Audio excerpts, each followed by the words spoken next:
जगदम्बारूपिणी संस्थिता नमस्तस्यै नमस्तस्यै नमस्तस्यै नमो नमः। नमस्कार भक्तजनों, देवी महात्म्य के सुनने व पढ़ने से मनुष्य के अनंत दुख व पाप कट जाते हैं और जीवन सकारात्मक हो उन्नति की ओर बढ़ता है।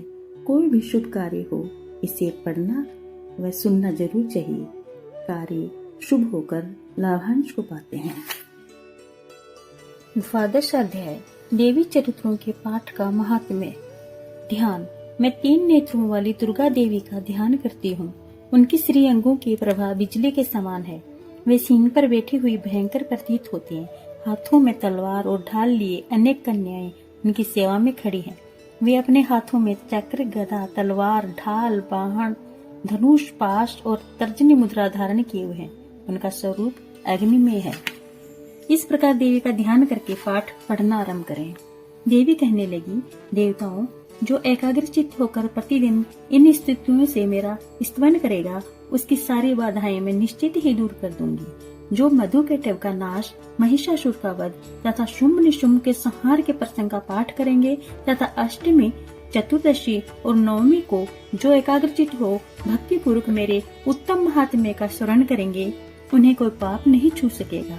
उन पर पाप जनित आपत्तियां भी नहीं आएंगी। उनके घरों में कभी दरिद्रता नहीं होगी तथा उनको कभी प्रेमी जनों के विछोह का कष्ट भी नहीं भोगना पड़ेगा। इतना ही नहीं, उन्हें शत्रुओं से, लुटेरों से, राजा से, शस्त्र से, अग्नि से तथा जल की राशि से भी कभी भय नहीं होगा। इसलिए सबको एकाग्रचित होकर भक्ति पूर्वक मेरे इस महात्म्य को सदा पढ़ना और सुनना चाहिए। यह परम कल्याणकारक है। मेरा महात्म्य भयानक रोगों, उपद्रवों तथा तीनों प्रकार के उत्पातों को शांत करने वाला है। जिस घर में प्रतिदिन विधि पूर्वक मेरे इस महात्म्य का पाठ किया जाता है, उस स्थान को मैं कभी नहीं छोड़ती। वहाँ सदा ही मैं निवास करती हूँ। जाप, पूजा, होम तथा महोत्सव के अवसरों पर मेरे इस चरित्र का पूरा पाठ और श्रवण करना चाहिए। और जानकर या बिना जाने भी मेरे लिए जो जाप, पूजा या होम आदि करेगा, उसे मैं बड़ी प्रसन्नता के साथ ग्रहण करूंगी। शरद काल में जो वार्षिक महापूजा की जाती है, उस अवसर पर जो मेरे इस महात्म्य को भक्ति पूर्वक सुनेगा, वह मनुष्य मेरे प्रसाद से सब बाधाओं से मुक्त तथा धन, धान्य एवं पुत्र से संपन्न होगा। इसमें तनिक भी संदेह नहीं है। मेरे इस महात्म्य में मेरे प्रादुर्भाव की कथाएं तथा मेरे पराक्रम को सुनने से मनुष्य युद्धों में निर्भय हो जाता है। उसके शत्रु नष्ट हो जाते हैं, उन्हें कल्याण की प्राप्ति होती है तथा उनका कुल आनंदित रहता है। सर्वत्र शांति क्रम में बुरे स्वप्न दिखाई देने पर तथा ग्रह जनित भयंकर पीड़ा में मेरा महात्म्य स्मरण करना चाहिए। इससे सब विघ्न तथा भयंकर ग्रह पीड़ाएं शांत हो जाती हैं और मनुष्यों द्वारा देखा हुआ बुरा स्वप्न शुभ स्वप्न में परिवर्तित हो जाता है।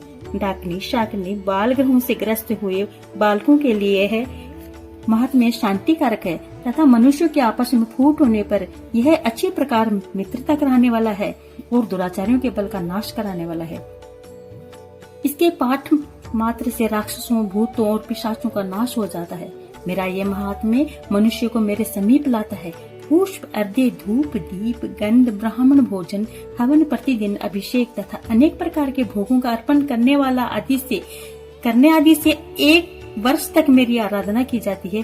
उससे मुझे जितनी प्रसन्नता होती है, उतनी प्रसन्नता मुझे मेरे इस उत्तम चरित्र का एक बार स्मरण करने मात्र से हो जाती है। यह महात्म्य पापों को हरने वाला और आरोग्य प्रदान करता है, भूत प्रेतों से रक्षा करता है तथा मेरा युद्ध विषयक चरित्र मनुष्य के शत्रुओं का संहार करने वाला है। देवताओं, तुमने, ब्रह्म ऋषियों ने तथा ब्रह्मा जी ने मेरी जो स्तुतियाँ की हैं, वे सभी कल्याण में बुद्धि प्रदान करती हैं। वन में, शून्य मार्ग में अथवा दावानल से घिर जाने पर, निर्जन स्थान में लुटेरों के दाव में पड़ जाने पर या शत्रुओं से घिर जाने पर अथवा जंगल में सिंह, व्याघ्र या जंगली हाथियों के पीछा करने पर, कुछ राजा के आदेश से फांसी या जेल में ले जाने पर अथवा महासागर में नाव पर बैठने के बाद भारी तूफान से नाव के डगमग होने पर और अत्यंत भयंकर युद्ध में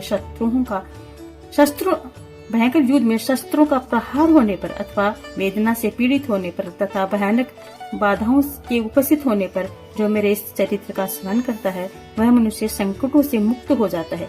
मेरे प्रभाव से सिंह आदि हिंसक जंतु नष्ट हो जाते हैं तथा लुटेरों और शत्रु भी मेरे चरित्र का स्मरण करने वाले पुरुष से दूर हो भागते हैं। ऋषि कहते हैं, इस प्रकार कहकर प्रचंड पराक्रम वाली भगवती चंडिका सब देवताओं के देखते देखते वहीं अंतर्ध्यान हो गई।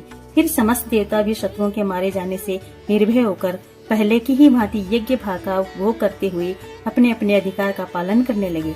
संसार का विध्वंस करने वाले महाभयंकर पराक्रमी शुंभ तथा निशुंभ के युद्ध में देवी द्वारा मारे जाने पर शेष दैत्य पाताल लोक में चले गए। हे राजन, इस प्रकार भगवती अंबिका देवी बार बार प्रकट होकर जगत का परिपालन करती हैं। वे ही इस विश्व को मोहित करती हैं, वे ही जगत को जन्म देती हैं तथा वे ही प्रार्थना करने पर संतुष्ट हो सुख समृद्धि प्रदान करती हैं। हे राजन, महाप्रलय के समय महामारी का स्वरूप धारण करने वाली वे महाकाली ही इस समस्त ब्रह्मांड में व्याप्त हैं। प्रलय के समय वे ही महामारी हो जाती हैं और संसार उत्पत्ति के समय वे ही सृष्टि के रूप में प्रकट होती हैं। वे देवी ही समस्त प्राणियों का पालन करती हैं। मनुष्य के अभ्युदय के समय वे ही घर में लक्ष्मी के रूप में स्थित हो जाती हैं तथा अभाव के समय वे ही दरिद्रता बन के विनाश का कारण होती हैं। पुष्प, धूप और गंध आदि से पूजन करके उनकी स्तुति करने पर वे धन, पुत्र तथा धार्मिक बुद्धि प्रदान करती हैं। कल स्तुति नाम को 12वां अध्याय पूरा हुआ। हे माता वंदे वासुदेव।